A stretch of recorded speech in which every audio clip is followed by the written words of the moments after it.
आणि यानंतर बुलेटिनमध्ये बातम्यांचा वेगवान पद्धतीने आढावा घेऊयात। महाराष्ट्र नवनिर्माण सेनेचा आज 20वा वर्धापन दिन सोहळा रायगडाच्या पायथ्याशी पार पडणार। वर्धापन दिनाचा कार्यक्रमासाठी राज ठाकरे रायगडवरती पोहोचले, तर मनसेकडून आज सदस्य नोंदणीचा शुभारंभ केला जाणार।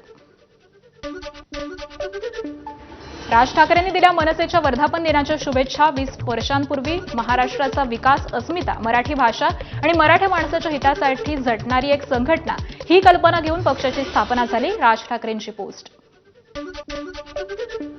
किल्ले रायगडावरील शिरकाई माता मंदिर परिसरामध्ये मनसे कार्यकर्ते यांच्याकडून शंखनाद। मनसेच्या वर्धापन दिनाचा कार्यकर्त्यांमध्ये उत्साह। आज पुणे महापालिकेचा अर्थसंकल्प सादर होणार। महापालिका आयुक्त नवल किशोर राम अर्थसंकल्प सादर करणार। कोणत्या नवीन प्रकल्पांना तरतूद मिळणार याकडे सगळ्यांचं लक्ष।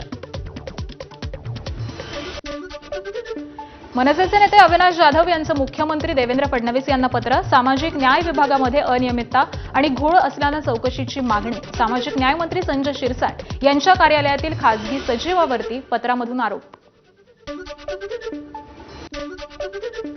नागपूरच्या एसबीएल कंपनीमध्ये झालेल्या स्फोटाप्रकरणी आणखी एका महिला कामगाराचा मृत्यू। दुर्घटनेमध्ये मृत कामगारांची संख्या 22 वरती। रोशनी उमाठे या 32 वर्षीय कामगाराचा काल उपचारादरम्यान मृत्यू झालाय। नाशिकच्या डॉक्टर मनीषा जेजुरकर यांच्या आत्महत्येनंतर माहेरच्यांकडून पतीवरती गंभीर आरोप, तर पती निलेश जेजुरकर यांच्या जाचाला कंटाळून आत्महत्या केल्याचा मनीषा यांच्या कुटुंबियांचा आरोप। फरार निलेश जेजुरकरचा शोध सुरू आहे।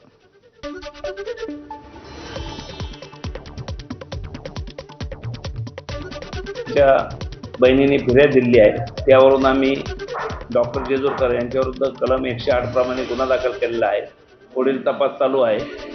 त्या फिर्यादीमध्ये त्यांनी म्हणल्याप्रमाणे डॉक्टरांचा घरात असलेल्या संबंधावरून कायम वाद होत होते आणि त्याच्यावरून त्या मॅडमनी आत्महत्या केली आहे अशी फिर्याद दिली आहे। आंतरराष्ट्रीय महिला दिनाच्या दिवशी एका गर्भवती महिलेची उपचारांसाठी वणवण। मध्यरात्री वैद्यकीय अधिकारी उपस्थित नसल्याचं कारण देत शासकीय रुग्णालयाचा ऍडमिट करण्यास नकार। अखेर एका खासगी रुग्णालयामध्ये महिलेवरती उपचार। पालघर जिल्ह्याच्या डहाणूमधील बडकून इथली घटना आहे। पिस्तुलाचा दाग दाखवून पळ काढणाऱ्या 2 सराईत गुन्हेगारांना पोलिसांकडून अटक। पेट्रोल पंपावरती पिस्तूल दाखवून पळ काढतानाची घटना सीसीटीव्हीमध्ये कैद। सोलापूर धुळे महामार्गावरील वाशी फाट्याजवळची मध्यरात्रीची घटना आहे। लखन मोहिते आणि दिनेश चव्हाण आरोपी। एअरगनसह बाईकही जप्त करण्यात आली आहे।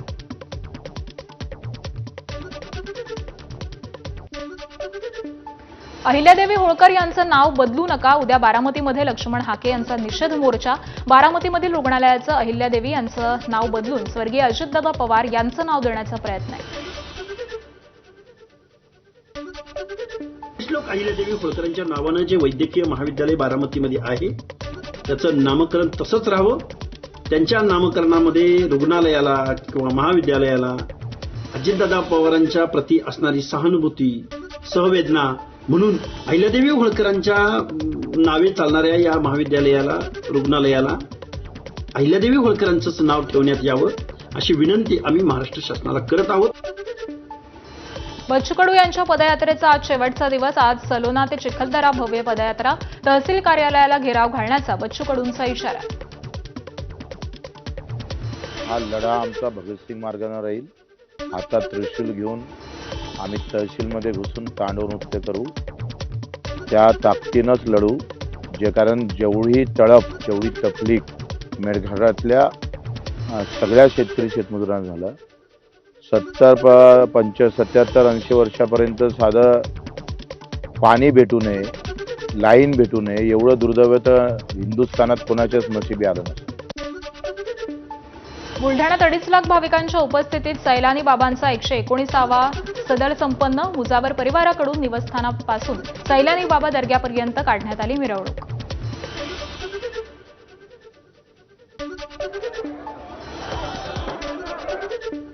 डोंबिवलीत जागतिक महिला दिनानिमित्त 9111 विद्यार्थिनींनी आणि महिलांकडून सामूहिक लेझिम वादन।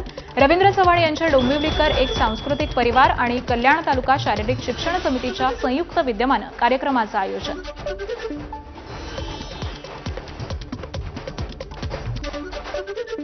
शिमगोत्सवानिमित्त रत्नागिरीच्या राजापूरमधील तारळ गावामध्ये अनोखी प्रथा ग्रामदैवत कालिकाई देवीच्या नावाची वस्त्र परिधान करत कापड खेळे देवीचं निशाण घेऊन जातात अशी परंपरा आहे। या उत्सवामध्ये डफाच्या तालावरती पारंपरिक नृत्य सादर करण्याची परंपरा आहे।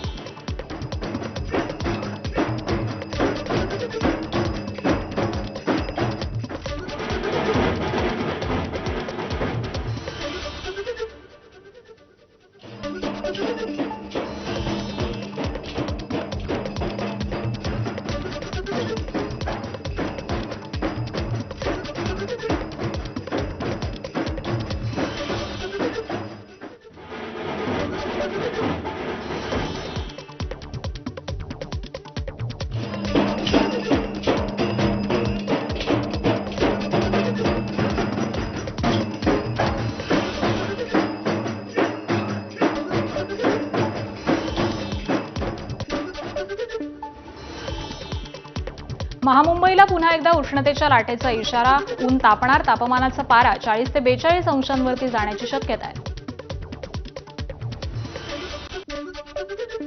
भारताच्या विजयानंतर कर्णधार सूर्यकुमार यादव अहमदाबादमधील मारुती मंदिरामध्ये सूर्यकुमारनं घेतलं हनुमानाचं दर्शन।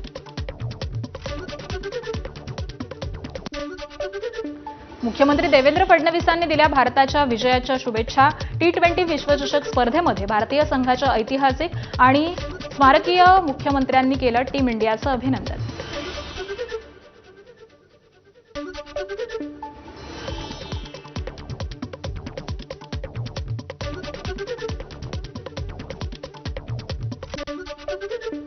भारतीय क्रिकेट संघाच्या विजयानंतर नाशिकच्या नांदगावमध्ये डॉक्टर असोसिएशननं जल्लोष केला।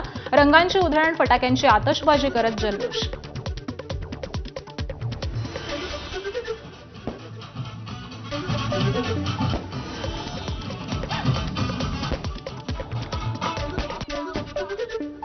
भारतीय संघानं T20 वर्ल्ड कप जिंकल्यानंतर पंढरपुरामध्ये तुफान जल्लोष। छत्रपती शिवाजी महाराज चौकामध्ये एकत्र येऊन फटाक्यांची आतषबाजी, ट्रकवरती चढून देखील चाहत्यांचा जल्लोष।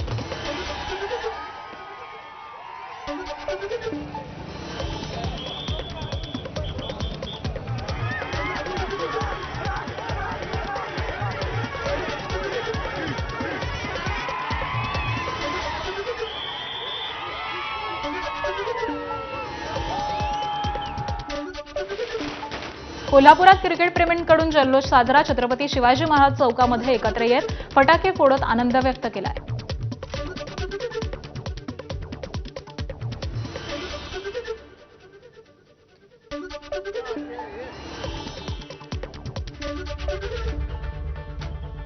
आणि या बातम्यांनंतर बुलेटिनमध्ये वेळ झालेली आहे एका छोट्याशा ब्रेकची। पाहत रहा एबीपी माझा।